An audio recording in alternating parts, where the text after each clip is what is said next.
안녕하세요. 이번 영상에서는 그 유명한 버블제트 이야기를 할 거예요. 근데 버블제트 얘기를 하려면 먼저 폭발에 대해서 알아봐야 합니다. 벌써부터 재미없게 들리나요? 보다 보면 은근 재미있답니다. 그러니까 뒤로 가기 누르기 없기. 야! 폭발. 우리에게 폭발은 꽤 익숙합니다. 영화에서 많이 봤기 때문이지요. 많이 봐서 익숙하니까 잘한다고 착각합니다. 사실은 거의 모르는데 말이죠. 폭발이란 무엇인가? 부동타. 폭발은 짧은 시간 동안 화학적 반응이나 에너지가 폭주해서 전파되는 현상이래요. 이게 뭔 소리래? 에너지가 폭주하면서 고온이 발생하고 폭주한 에너지가 음속보다 빠르게 이동하면서 굉음과 충격파를 만들어냅니다. 폭발은 환경에 따라 다르게 나타나고 목적에 따라 각기 다른 작동 원리를 가지고 있습니다. 예를 들어 고폭탄은 주로 인명살상을 목적으로 합니다. 전자포탄은 적 전차의 장갑을 관통하는 것에 집중하고요. 그리고 열압력탄처럼 화염을 극대화한 폭탄도 있습니다. 우리 머릿속에 스테레오 타입으로 들어있는 폭발 이미지는 고폭탄의 폭발에 가깝습니다. 굉음과 함께 거대한 오렌지색 화염과 폭발풍이 모든 것을 날려버립니다. 실제 고폭탄 폭발과 비슷한 부분도 있지만 다른 부분도 있습니다. 차이가 보이십니까? 작은 화염이 보이고 곧이어 연기와 먼지가 피어오릅니다. 고폭탄은 내부에 자기약이 폭발하면서 만들어진 파편으로 인명을 살상합니다. 육폭이 아닌 이상 고폭탄에서 거대한 오렌지색 화염을 기대하긴 어렵습니다. 거대한 오렌지색 화염은 영화적인 과장이지요. 고폭탄에 의한 피해는 열, 폭발 압력파, 파편 이렇게 세 가지 형태로 나타납니다. X축이 거리이고 Y축은 살상력을 나타냅니다. 파편의 살상력은 이렇게 그려집니다. 당연하겠죠? 폭심지에서 가까울수록 살상력이 크고 폭심지에서 멀어질수록 살상력이 떨어집니다. 자, 그럼 열과 폭발 압력파의 그래프는 어떻게 나타날까요? 이렇게 그려집니다. 열과 폭발 압력파는 폭심지에서 조금만 멀어져도 살상력의 대부분을 상실합니다. 에너지가 3차원 공간으로 고르게 퍼져나가기 때문에 위력이 기하급수적으로 급감하는 거예요. 그에 반해 파편은 덩어리 상태로 비산하기 때문에 먼 거리까지 살상력을 유지할 수 있습니다. 그러면 영화에서 보던 멋진 폭발들은 뭘까요? 거짓말일까요? 그렇지 않습니다. 파편은 폭발 압력파에 실려서 날아갑니다. 그래서 파편이 미치는 범위가 폭발 압력파가 미치는 범위입니다. 다만 이 위치에 있으면 엉덩방아를 찧을지언정 폭발 압력파 때문에 죽지는 않습니다. 열도 마찬가지입니다. 이 위치에 있으면 머리가 그슬릴 수는 있지만 열 때문에 죽지는 않습니다. 영화에 나오는 폭발들은 주로 화염과 폭발풍을 강조합니다. 화려하니까요. 하지만 실제 폭발에서는 피해의 대부분이 파편에 의해 발생합니다. 여기서 중요한 점은 열과 폭발 압력파는 거리가 조금만 멀어져도 급격히 위력을 상실한다는 점입니다. 미술자! 이 부분을 오해하니까 자꾸 천안함 증거를 오독하게 되는 겁니다. 일단 머릿속에 꽉 들어차 있는 오렌지색 화염부터 지워야 폭발을 제대로 이해할 수 있습니다. 폭발 압력파의 압력 변화를 살펴보겠습니다. 이는 수중 폭발에서 나타나는 더블 펄스를 이해하는 데 도움이 됩니다. 폭발 압력파는 양압 단계와 부압 단계, 이렇게 두 단계를 거칩니다. 양압 단계에서는 폭발로 생성된 다량의 가스가 빠르게 팽창하며 주변 공기를 밀어냅니다. 가스에 의해 떠밀린 공기는 압력파를 생성합니다.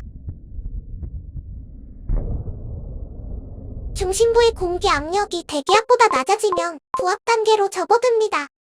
부압 단계에선 낮은 공기 압력을 대기압 상태로 만들기 위해 공기가 폭심지를 향해 역류합니다. 이 과정은 순식간에 일어납니다. 폭발 압력파로 인한 손상의 대부분은 양압 단계에서 만들어집니다. 부압 단계는 양압 단계에 비해 위력이 현저히 줄어들지만 이미 약해진 구조물에 피해를 줄 수 있습니다. 자, 여기까지가 우리에게 익숙한 대기중 폭발에 관한 이야기였습니다. 지금부터는 우리에게 안 익숙한 수중 폭발에 대해서 알아보겠습니다. 역사. 이미 오래전부터 무기 개발자들은 대기중 폭발보다 수중 폭발이 더 치명적이라는 것을 알았습니다.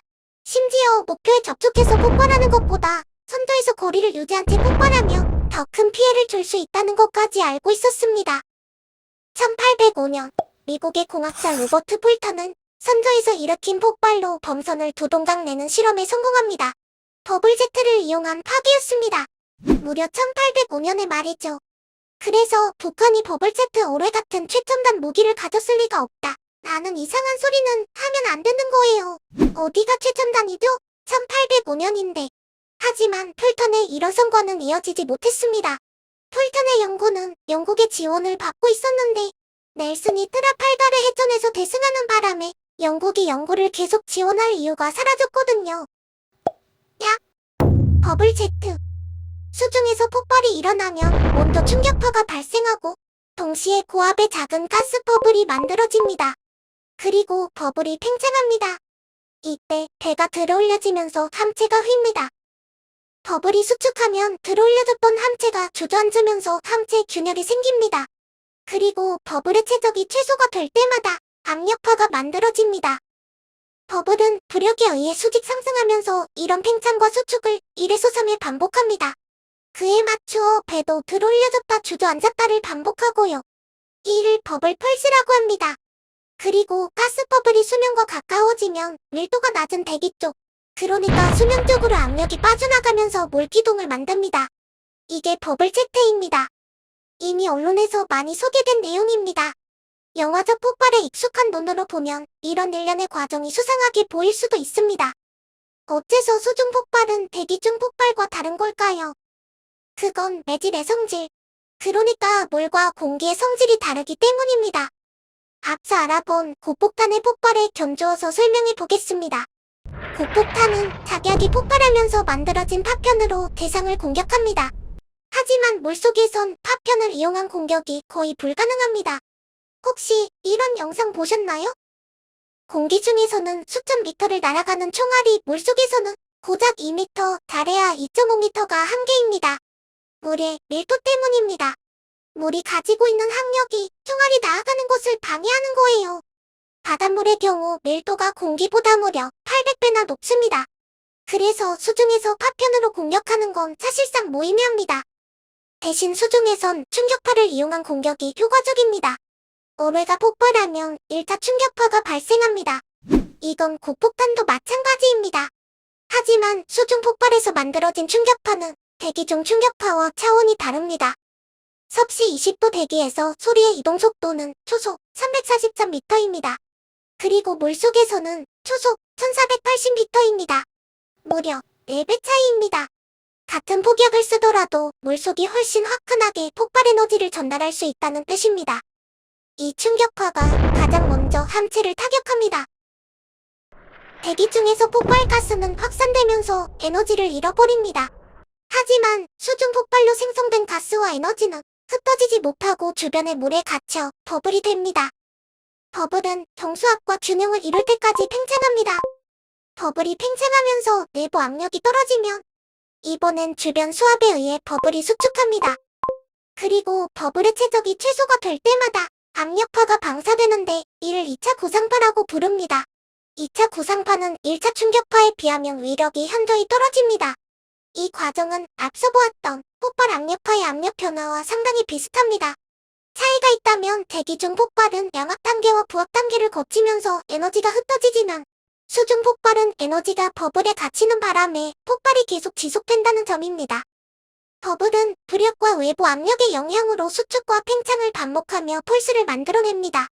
그 덕분에 배도 들이올려졌다 주저앉았다를 반복하며 요동칩니다. 사실 배는 이때 다 부러집니다. 폭발력 때문에 부러지는 게 아니라 버블 펄스에 요동치다가 자신의 무게 때문에 부러지는 거예요. 버블은 거들 뿐 중력이 배를 부수는 거죠. 만약 어뢰 폭발이 천안함의 함수나 함리에서 일어났다면 배가 두 동강 나지는 않았을 거예요. 폭발이 배의 무게 중심에서 일어났기 때문에 천안함이 깨끗하게 쪼개진 거예요. 잠수함들은 배의 연도를 향해 어뢰를 쏜다고 합니다. 보통 연돌 근처가 배의 무게 중심이거든요. 모든 배들의 약점이죠. 천안함이 쪼개진 위치가 정확히 연돌 부분입니다. 노리고 쐈다는 거지요. 버블은 점점 떠오르다가 수면에 근접하면 폭발하듯 솟구치는데 이게 바로 버블 제트입니다. 더블 Z라고 하니까 무슨 마징가 Z 같기도 하고 아니면 브레스또 파이아 같은 필살기 이름이 떠오르기도 합니다. 다브로 Z 단어가 주는 뉘앙스 때문인지 더블 Z를 마치 수압 절단기가 철판을 자르는 것처럼 강력한 수압이 배를 두 동강 내는 것으로 오해하는 분들이 많습니다. 심지어 기자들조차도요. 물론 몰기둥이 주는 비주얼 쇼크는 상당합니다. 하지만 배는 앞서 버블 펄스 단계에서 이미 다 부러졌습니다. 더블 Z는 그저 상투를 벌리는 역할을 하는 거지요. 곡폭탄에서도 보았듯이 열과 폭발 압력파는 일단 퍼져나가기 시작하면 기하급수적으로 위력을 잃습니다. 그렇다고 버블 Z가 전혀 위험하지 않다는 말은 아닙니다. 더블 Z보다는 에너지가 뭉쳐있는 버블 상태가 훨씬 더 위험하다는 얘기예요. 야! 최근에 주위 보니 나는 버블 Z를 믿을 수 없다 라는 말씀을 하시더라고요. 사실 정말 이상한 소리입니다. 나는 중력을 믿을 수 없다. 나는 표면 장력을 믿을 수 없다. 라는 말이랑 비슷한 얘기거든요. 도대체 물리 현상을 믿지 않겠다는 게 무슨 얘기인지 다음 영상에선 외부 폭발설을 알아보겠습니다. 쉽게 설명하려고 노력했는데 어찌 전달되었는지 모르겠습니다. 지루한 영상을 끝까지 봐주셔서 너무너무 감사합니다. 모두 행복하세요. Wake up, today's gonna be a good day. Wake up, today's gonna be a good day. Wake up, today's gonna be a good day. Wake up, today's gonna be a good